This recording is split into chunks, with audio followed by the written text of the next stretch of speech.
Hi, ఒక్కసారి ఈ గాడిద కొడుకు ఏదో మాట్లాడుతున్నాడు.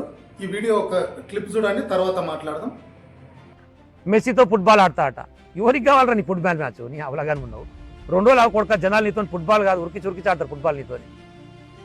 మెస్సీ అంటే కొడుకని తెలుసా మనోళ్ళకు? జనరల్గానే భారతదేశంలో క్రికెట్ ఎక్కువ ఆడతారు, ఆ ఫుట్బాలే తక్కువ. ఆ మెస్సీ అంటే ఆయన ఉత్తగా ఇట్లా ఒక యాడ్లు ఇట్లా కనపడితే, ఒక నిమిషం కూడా కనపడితే 100 కోట్లు తీసుకుంటాడు. ఇప్పుడు వీడు పిలిస్తే పుణ్యానికి వస్తలేడు, వాడు పైసలు తీసుకునే వస్తున్నాడు. ఇక సోషల్ మీడియాలో అయితే మెస్సీ వర్సెస్ మేస్త్రి అని పెట్టాడు. గుంపు మేస్త్రి కదా ఈయన పేరు. ఆయన మెస్సీ, ఇటు మేస్త్రి, మెస్సీ వర్సెస్ మేస్త్రి అని పెట్టాడు.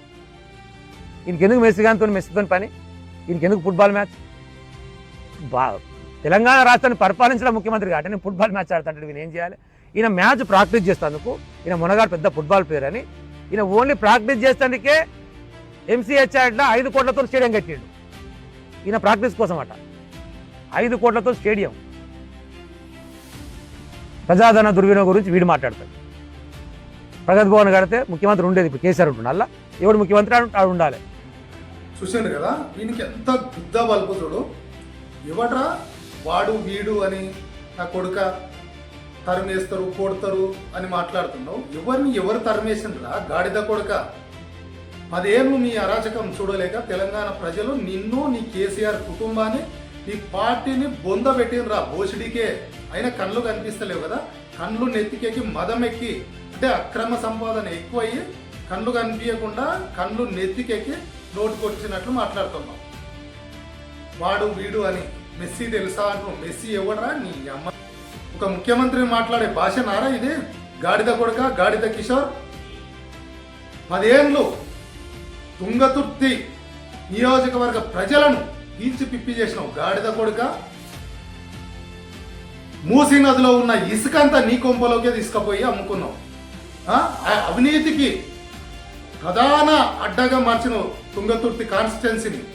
గాడిద కొడుక, అక్రమ సంపాదన ఎక్కువై నోటికి వచ్చినట్టు నోటి దూలు ఎక్కువై మాట్లాడుతూ ఉన్నావా? నీకే కొడుక ట్రీట్మెంట్ ఎట్లా ఉండాలంటే, ముఖ్యమంత్రి రేవంత్ రెడ్డి గారు మీరు కూడా మీ సహనం, ఈ ఓర్పు సరిపోదండి. నీకు నచ్చిందేమో నీ విధానం, కానీ మాకు నచ్చట్లేదు. ఇది అడ్డమైన గాడిద కొడుకలు నోటికి వచ్చినట్లు వాగుతూ ఉంటే మీరు తమాషా చూస్తూ ఏం చేస్తున్నారండి? నాకు అర్థం కాదు. ఇంటెలిజెన్స్ వ్యవస్థ ఏం చేస్తుంది? ఈసీసీ ప్రెసిడెంట్ ఏం చేస్తున్నాడు? ఈసీసీ కార్యవర్గం ఏం చేస్తూ ఉంది?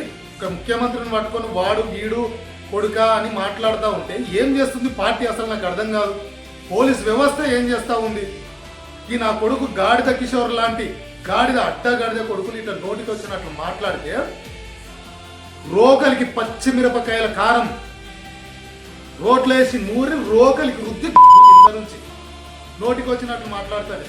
ఆ కొడుకుల్లారా, 10 ఏళ్ళు రాక్షస పాలన పరిపాలించి ప్రజలను పీల్చుకు పిప్పి చేసిన మీరారా మాట్లాడేది రేవంత్ రెడ్డి గారి గురించి? ముఖ్యమంత్రి గారు మీరు కూడా ఇటువంటి గాడిద కొడుకులపై చర్యలు తీసుకోకపోతే మిమ్మల్ని కూడా తెలంగాణ ప్రజలు ఈ గాడిద కొడుకు మాట్లాడినట్లే మిమ్మల్ని మాత్రం తెలంగాణ ప్రజలు సహించరు. ఇంత గాడిద కొడుకులు ఇంత వేస్ట్ గాలు ఇట్లా మాట్లాడుతూ ఉంటే ఈయనయం ముఖ్యమంత్రి, ఈయనయం మనిషి అని మిమ్మల్ని కూడా చీదరించుకుంటారు తెలంగాణ ప్రజలు. కాబట్టి ఈయన గాడిద కొడుకులకు తగిన శాస్తి చేయాలి, తగిన బుద్ధి చెప్పాల్సిందే, చట్టపరమైన చర్యలు తీసుకోవాల్సిందే. 10 ఏళ్ళు రాక్షస పాలనలో ఈ కొడుకు అవినీతికి అంతే లేదు. తెలంగాణ తల్లి సోనియా గాంధీ తెలంగాణ ఇవ్వకపోతే ఈ గాడిద కొడుకు ఎమ్మెల్యే అయ్యేవాడా? 2 సార్లు అవినీతి సంపాదన ఎక్కువయ్యి ఈ కొడుకు నోటికి వచ్చినట్లు మాట్లాడుతూ ఉన్నాడు. నేను ముఖ్యమంత్రి గారు మీకు విజ్ఞప్తి చేస్తా ఉన్నా, ఇట్లా మాట్లాడే గాడిద కొడుకుల పైన చర్యలు తీసుకోకపోతే తెలంగాణ కాంగ్రెస్ కార్యకర్తలు కూడా మిమ్మల్ని క్షమించరు, మిమ్మల్ని తిరుగుబాటు చేస్తారని మీకు ఈ వీడియో ద్వారా విజ్ఞప్తి చేస్తా ఉన్నా. ఖచ్చితంగా ఇటువంటి కొడుకుల పైన కఠిన చర్యలు, చట్టపరమైన చర్యలు తీసుకోవాలని చెప్పి విజ్ఞప్తి చేస్తా ఉన్నా, సూచన చేస్తా ఉన్నా. వీడియో నచ్చితే ఒక లైక్ చేయండి, వీడియోని షేర్ చేయండి, అలాగే అకౌంట్ను ఫాలో చేయండి. Thank you.